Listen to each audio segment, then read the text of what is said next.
কিন্তু হয়ে গেছে আর কালার দেখো খুব সুন্দর এসছে মাংসের থেকে। তো বন্ধুরা আজকের ভিডিওতে তোমাদের দেখাবো এঁচোড় চিংড়ি কীভাবে রান্না করে আমাদের বাড়িতে, ঠিক আছে? তো টেস্টি এঁচোড় চিংড়ি রান্না হবে আজকে বাড়িতে, সেটাই তোমাদের দেখাবো। তো চলো ভিডিওটা এখান থেকেই শুরু করি। তেল গরম হয়ে গেছে এঁচোড় চিংড়ি রান্নার জন্য।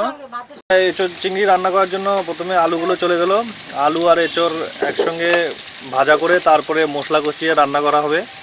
তো এখন আলুটা প্রথমে দেওয়া হয়ে গেলো, কারণ হচ্ছে এঁচোড় আগে দিলে গলে যাবে, ভর্তা হয়ে যাবে।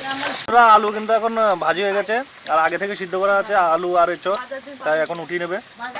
বেশি বেশি ভাজি করা যাবে না, হালকা ভাজি। এঁচোড় ভাজি হবে এখন, এই সিদ্ধ করা এঁচোড় এগুলোকেও হালকা ভাজি করা হবে নুন আর হলুদ দিয়ে। এঁচোড় হলুদ আর লবণ দিয়ে হয়ে গেছে ভাজা, এখন উঠে যাবে। এই যে আলু আছে এখানে।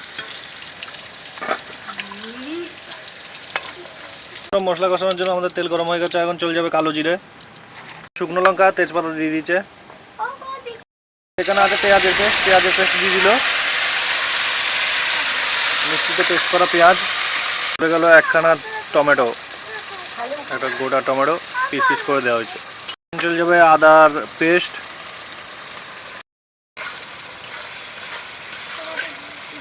এবার চলে যাবে হালকা করে লবণ টেস্ট অনুযায়ী, অল্প পরিমাণ চলে যাবে অল্প পরিমাণ হলুদ, মানে পরিমাণ মতো যতটা লাগবে আর কি ততটা হলুদ।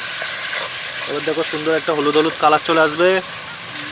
জিরার গুঁড়ো 2 চামচ, 1.5 চামচ মতো জিরার গুঁড়ো।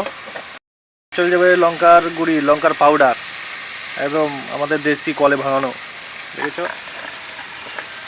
কালার কম হবে কিন্তু ঝাল বেশি হবে। পরিমাণ মতো জল, নইলে মশলা জ্বলে যাবে। তো চলে গেল পরিমাণ মতো জল, এবং মশলাটা হালকা করে তেলটা ভাজবে, উপরে ছাড়বে, তারপরে গিয়ে দেওয়া হবে এঁচোড়। আমাদের চিংড়ি মাছটা, এঁচোড় চিংড়ির যে চিংড়ি মাছটা সেটা এখন দিয়ে দিল, এটা কিন্তু কাঁচাই দেওয়া হলো। আমাদের মশলা এখন কষানো হয়ে গেছে, এবার চলে যাবে এঁচোড় আর আলু। এই চলে গেল এঁচোড় আর আলু। তো এবার এগুলোকে ভালো করে কষানো হবে, মশলা কষানো রান্না এঁচোড় চিংড়ি।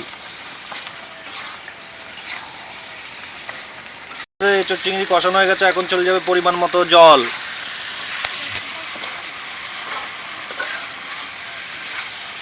চলে যাচ্ছে জল, পরিমাণ মতো জল যাবে, এবং মাখো মাখো করা হবে, বেশি ঝোল ঝোল করা হবে না। জল দেওয়া হয়ে গেছে, জল দেওয়ার পরে এগুলো এখন ফুটবে টকবক টকবক করে, তারপর হয়ে যাবে। তারপর পরে দেখাচ্ছি তোমাদের। এখন এটা হোক, আর পুরো সব কিছু এখন প্রেশার কুকারে করা, তো অর্ধেক সিদ্ধ হয়ে গেছে, তো অর্ধেক এখানে সিদ্ধ হয়ে যাবে। আমাদের এঁচোড় চিংড়ি কিন্তু হয়ে গেছে, আর কালার দেখো খুব সুন্দর এসছে, মাংসের থেকেও বেশি খেতে টেস্ট হবে আমার মনে হচ্ছে। বন্ধুরা আমাদের কিন্তু এঁচোড় চিংড়ি নেমে গেছে, আর দেখো কালার দেখো হেভি কালার হয়েছে, হেভি। এঁচোড় চিংড়ি কিন্তু মাংসের থেকেও খেতে টেস্ট বেশি, হেভি হেভি।